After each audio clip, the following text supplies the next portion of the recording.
கிறிஸ்துவுக்குள் மிகவும் பிரியமான தெய்வ பிள்ளைகளை, பரலோகமான நிகழ்ச்சியின் மூலம் உங்களை சந்திப்பதில் என் இருதயம் கர்த்தருக்குள் மிகுந்த மகிழ்ச்சி அடைகிறது.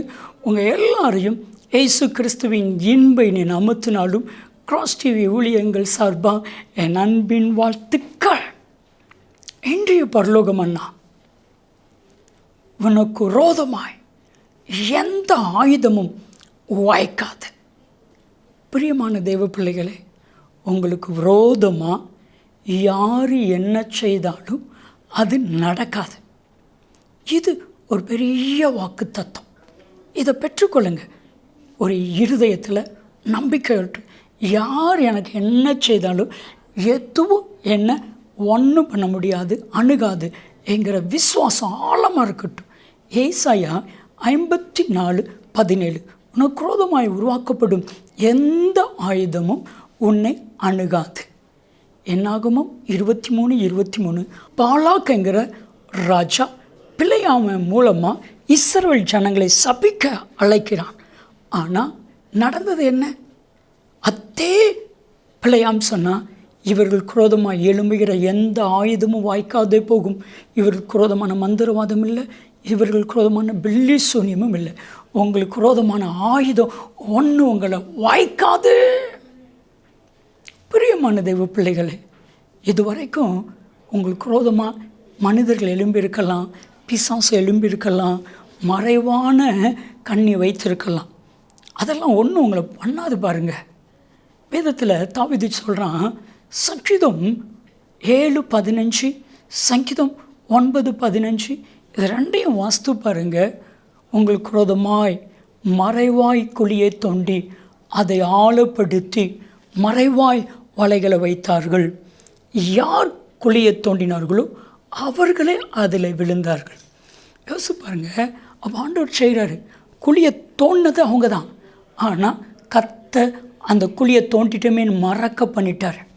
குழியை தோண்டினது அவங்க தான், அவங்களே அறியாமல் வந்து விழ பண்ணினார்.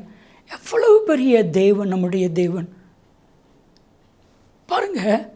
தெய்வ மனிதனாகிய மொர்தெக்காய் என்கிற மனிதனுக்கு விரோதமாக ஆமான் மாத்திரம் இல்லை, அவனோட ஒரு பெரிய டீம் ஒர்க் பண்ணுறாங்க. உங்களுக்கு விரோதமாக ஒரு பெரிய டீம் வேலை பார்க்குறாங்களா? உங்களுக்கு விரோதமாக பெரிய டீம் சதி திட்டம் பண்ணுறாங்களா? நான் சொல்லட்டுமா? அவங்க 7 வழியாக ஓட போகிறாங்க. உபாகமம் 28:7. ஒரு வழியாக ஆலோசனை பண்ணுவாங்க, 7 வழியாக ஓடி போவாங்க. அது உங்களை அணுகாது. என்ன நடந்துச்சு? மொர்தெகாவை அது தொட்டுச்சா? மொர்தெகா மேலே அது பலிச்சிச்சா? இல்லை. எஸ்தர் 7:10, எஸ்தரின் புத்தகம் 7வது அதிகாரம் கடைசி வசனம், யார் தூக்கு மரத்தை ஏற்படுத்தினாங்களோ அவங்களையே ராஜா ஆமானையே தூக்கி போட வைத்தார். உங்களுக்கு விரோதமாக யார் என்ன பண்ணுறாங்களோ அது வெளியே வரும்.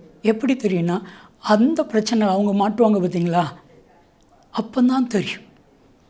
ஒரு சகோதரர் ஒரு சாட்சி என்று சொல்லிட்டு இருக்கும் பொழுது சொன்னாங்க, பிரதர், என் வேலையை காலி பண்ணணும்னு ஒரு பயங்கரமான ஒரு பிளான் திட்டம், கடைசியில் அவருடைய வேலையே காலி ஆயிட்டு.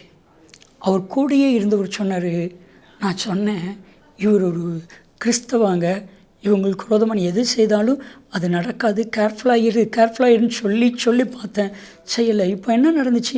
அவனுக்கே திரும்பிட்டு. என் அன்பு தெய்வ பிள்ளைகளே, உங்களுக்கு விரோதமான எந்த ஆயுதமும் அணுகாது. ஜெபிக்கலாமா? தகப்பனே, இவர்கள் விரோதமாக எழும்புகிற எந்த ஆயுதமும் வாய்க்காதே போவதாக இயேசுவின் நாமத்தில் ஜெபிக்கிறோம் ஜீவனில் பிதாவே. ஆமென், ஆமென். நன்மையும் கிருபையும் ஆசீர்வாதங்களும் நிச்சயமாக உங்களை தொடரும்.